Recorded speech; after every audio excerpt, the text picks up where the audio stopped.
Hello everyone, it's Kane532 here from RivalGamer. This is going to be just a couple short tutorials on how to get yourself started on making a basic RTE tool. Today we're going to be using Metal Gear Solid 4. I'm already operating under the assumption that you've already gone through, hunted out, gotten all your offsets and all that stuff, and we're going to go and chug right through and just go right into the coding aspect of all of this.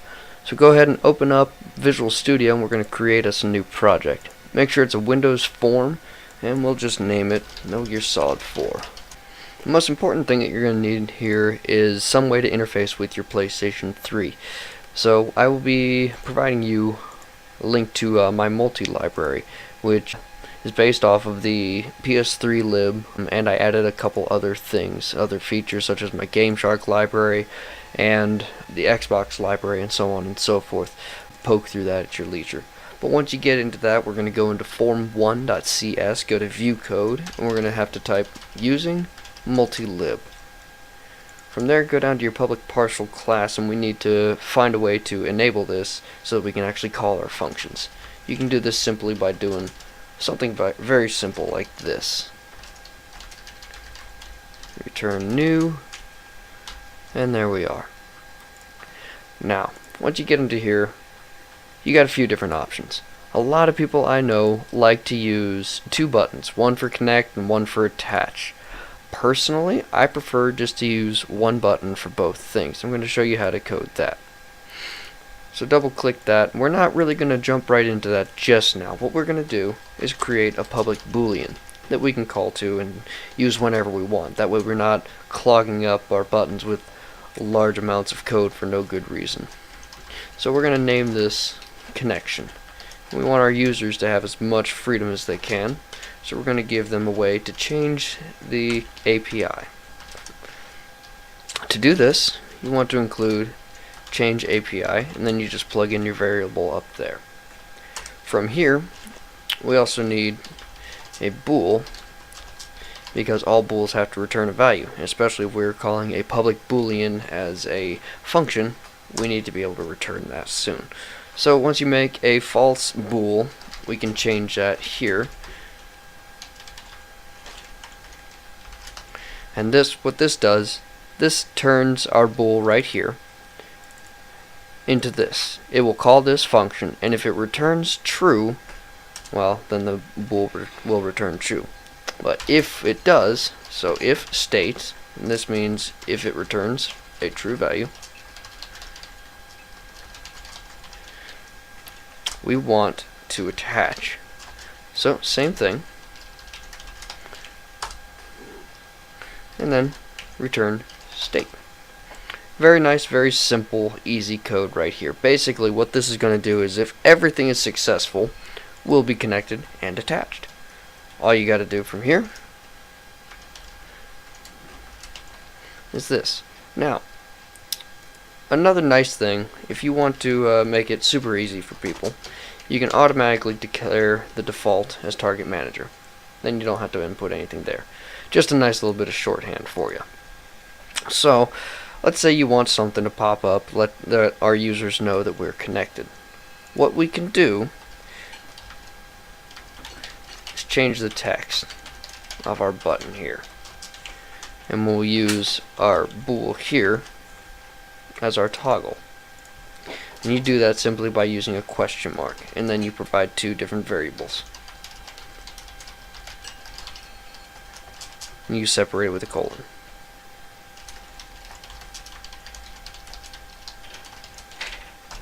And that's just as simple as that. So what this question mark right here does is it will run this command, and then if the result is true, it will run this. If it's false, it will run that. And it's very simple, just like that. We're going to go ahead and just make this just a little bit bigger. Load on into it. Now I do already have a game loaded, and it is Metal Gear Solid 4. So we'll be able to just click it, connect it, and attach. We're completely successful. Excellent. So we can be done with that. Now we're going to get into a couple of the basics. Let's say you want, we'll do a simple one, we'll do infinite ammo.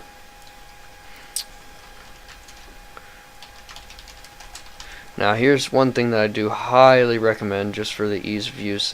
Not many people do it. Change your actual button design name.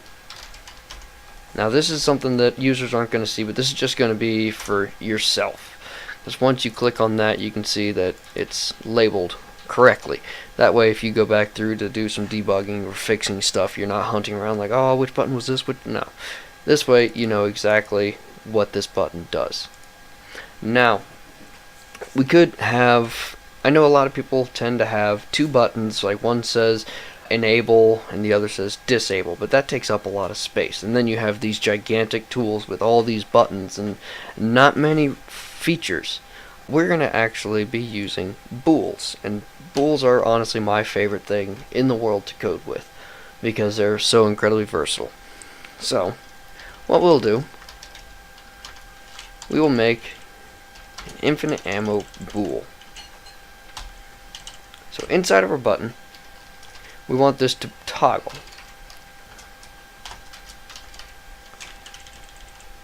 That's all you got to do. What this means is each time that this button is clicked, infinite ammo will become opposite of infinite ammo. And I'll give you an example. We'll do this. Yeah, I'm messing up. There we go. Equals. And this is just a nice little thing that you can do to check things. So, you can see each time you click the button, it toggles between a true and a false value. You can do a lot of other cool things that I'll get into later. So now, you're going to need your offsets plus your on and your off bytes. And I already have everything preloaded, so I'm just going to show you what you do. And I recommend using the extension class because it's much more versatile. So this is the address. And then if we want to toggle between our on, which in this case our on is null value, or is NOP. And that's opcode, which basically means no operation. And this is all done like using a Prodigy debugger and so on. Of course, I'm going to have more tutorials. I actually have a tutorial up on how to do that, but that's a different story. So we have our on and we have our off. And because this is going to be multi-line, we're going to say this is off 1. So all you got to do, just like before, you include your bool right on here, and then on and off. That's simple. And then, because this particular code uses 2, we do the same thing.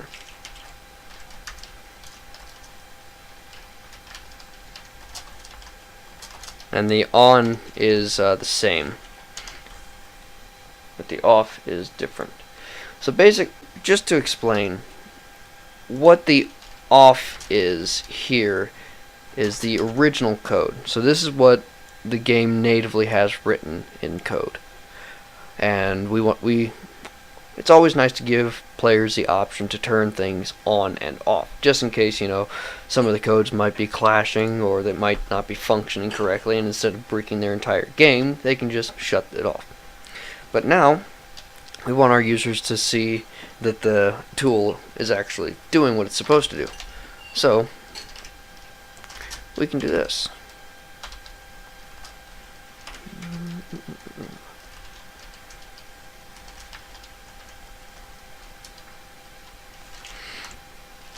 I'll do that.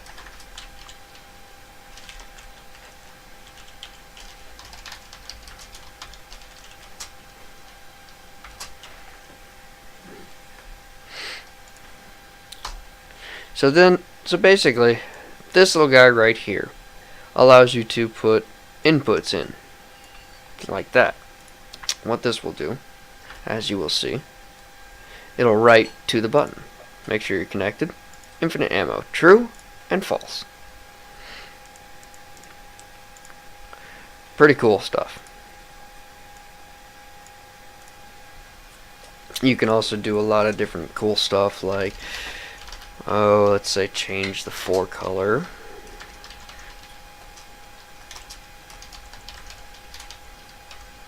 Let's do green for on, and let's do gray for off.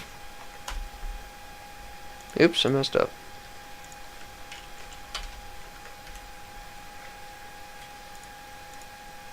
See, now you have the text color on and off. And you can also do back color as well.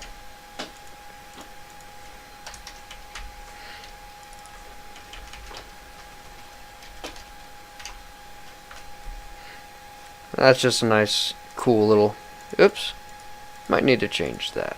So, I think we'll just leave the 4 color. Yep, sounds good. Cool, awesome. So that is infinite ammo. This is how we're going to be writing most of our code. So we can do the same thing with God mode, just so the video goes a little bit quicker. So let's go. Make us another button. And this is exactly the same. This does look different because up here I declared all of my byte arrays in a single line, whereas here I'm just using, I'm just putting them right into the same thing. But it's exactly the same because here you have your toggle. This is your true value. This is your false value. And again, we can do the same thing with our camo. And there we have 3 functions that have already been coded rather quickly. So now you're able to attach and make everything look all nice and spiffy. Now you have infinite ammo, God mode, and 99% camo. Now most people would call that a day, say that's pretty good. And say that's fine.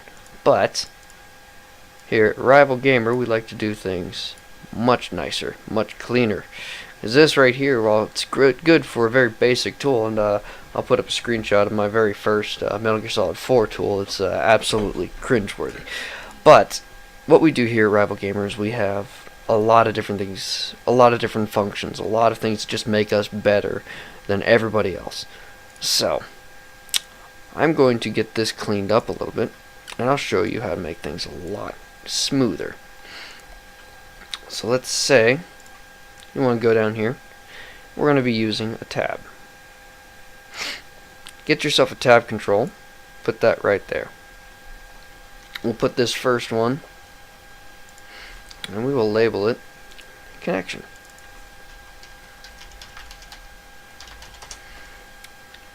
And take your connect button, plug that bad boy down in here.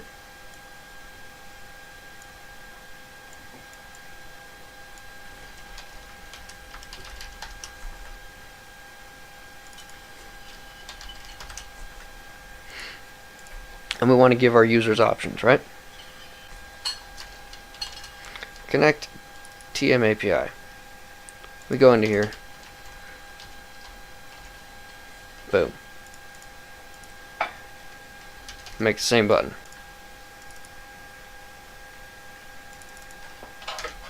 All you gotta do is copy paste. The only thing you gotta change is that. Now you have CC API and TM API. Nice and easy, right? So now we have that. Let's go over to our main functions and drag those puppies in there. So there we have that, nice and clean. Now another little thing that not many people know about is a way to make the entire form a little smoother. You do a fixed tool window.